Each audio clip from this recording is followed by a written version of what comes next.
મારા બધા વહાલા વિદ્યાર્થી મિત્રો અને મારા સરસ્વતી સ્કૂલના પરિવાર એવા મારા બધા ટીચરો, આજના આપણા 74મા પ્રજાસત્તાક દિન નિમિત્તે આપ સૌને ખૂબ ખૂબ શુભેચ્છાઓ।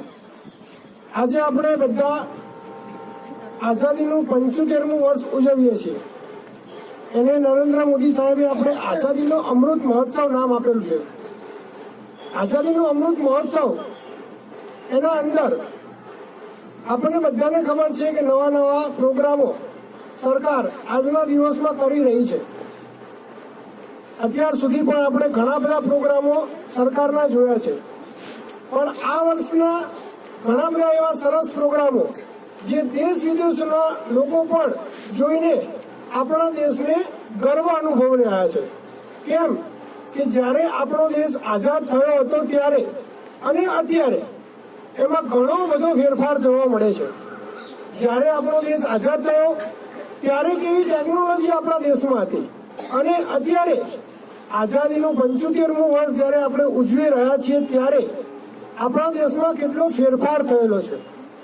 આપણા દેશમાં આપણા જે વડીલો છે એને આપણે પૂછીએ તો પહેલા જ્યારે આઝાદ થયો હતો ત્યારે દેશની અંદર આપણે એક નાનું એવું પિક્ચર જોવું હોય તો ટીવી શોધવા જવું પડતું કે ક્યાં જોઈશું। કોઈ સિરિયલ જોવી હોય સારી ભગવાનની તો કે ક્યાં જોઈશું। પિક્ચર જોવા જવું છે, સિરિયલ જોવી છે, કોઈને સંદેશો મોકલવો છે તો કેવી રીતે મોકલશું, આવા બધા પ્રશ્નો હતા। આજે આપણે જોઈએ છીએ કે આઝાદીનું 75મું વર્ષ આપણે ઉજવી રહ્યા છીએ ત્યારે નાનામાં નાનો માણસ અને મોટામાં મોટો માણસ દરેક પાસે અત્યારે ટેકનોલોજી ભરપૂર માત્રામાં રહેલી છે, જે આપણે બધા જાણીએ છીએ। આજે કોઈ ઘર એવું નથી કે જ્યાં ટેકનોલોજીનો ઉપયોગ ન થતો હોય, બધા ઘરોની અંદર ટેકનોલોજીનો ઉપયોગ થાય છે। તો આજે આપણા દેશ પ્રત્યે આપણને ખૂબ ગર્વ હોવો જોઈએ। આપણા ઘણા બધા વિદ્યાર્થી મિત્રો સારા એવા પગારની અપેક્ષાએ દેશ છોડીને પરદેશ જઈ રહ્યા છે, ત્યારે નરેન્દ્ર સાહેબ મોદીએ પણ એવો વિચાર કર્યો છે કે લોકો દેશ છોડીને પરદેશ જાય છે તો આપણા દેશને પણ પરદેશ જેવો બનાવીએ। આજથી લગભગ આવતા 5